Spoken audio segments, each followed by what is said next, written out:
மெய்ஞ்ஞானம் வளர்ப்போம், ஆரோக்கிய யுகம் அமைப்போம். அன்னையை வணங்குவோம், தந்தையை வணங்குவோம், நம்மை வழிநடத்தும் நம் முன்னோரை வணங்குவோம். அனைவருக்கும் ஸ்ரீ கிருஷ்ண ஜெயந்தி வாழ்த்துக்கள். கிருஷ்ணர் என்பவர் நாம் இன்று அனுபவித்து கொண்டிருக்கக்கூடிய அனைத்து விஞ்ஞான கண்டுபிடிப்புகளையும் உருவாக்கியவர் ஆவார். பிற மதத்தவர்கள் விஞ்ஞான கண்டுபிடிப்புகளை தாங்கள்தான் கண்டுபிடித்தோம் என்பதை விளக்க வேண்டும் என்பதற்காக இந்து தர்மத்தில் உள்ள ஒவ்வொரு கடவுளின், நாயன்மார்களின், ஆழ்வார்களின், சித்தர்களின் கண்டுபிடிப்புகளை எல்லாம் ஒரு கதை என கூறிவிட்டார்கள்.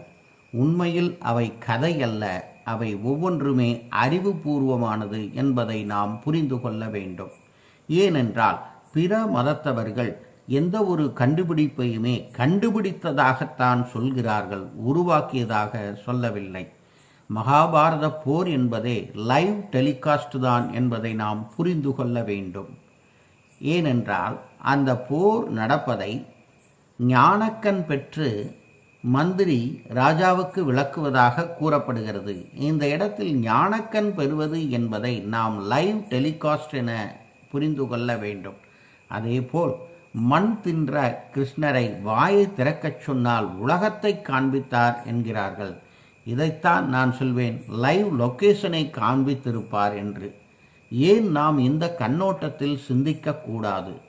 இவர்கள் கூறுவது, அதாவது பிற மதத்தவர்கள் கூறுவது, எந்த ஒரு அட்வான்ஸ் டெக்னாலஜியுமே 200 வருடங்களுக்குள் உருவானது என்கிறார்கள். 200 வருடங்களுக்குள் தான் ஒரு அட்வான்ஸ் டெக்னாலஜி உருவானது என்றால், ஒரு கோவிலில் இருக்கக்கூடிய ஒரு சிறு தூணை கூட நாம் செதுக்கி இருக்க முடியாது. போர் தர்மம் என்பதே இரு பிரிவினருக்கிடையே போர் நடக்கும்போது முதலில் அங்குள்ள ஆயுதங்களை, அதாவது அட்வான்ஸ் டெக்னாலஜியை அழிக்க வேண்டும். அதன் பிறகு உணவு கிடங்கை அழிக்க வேண்டும். மூன்றாவதாக எதிரியை மன்னித்து விட வேண்டும் என்பதுதான் போர் தர்மமாகும்.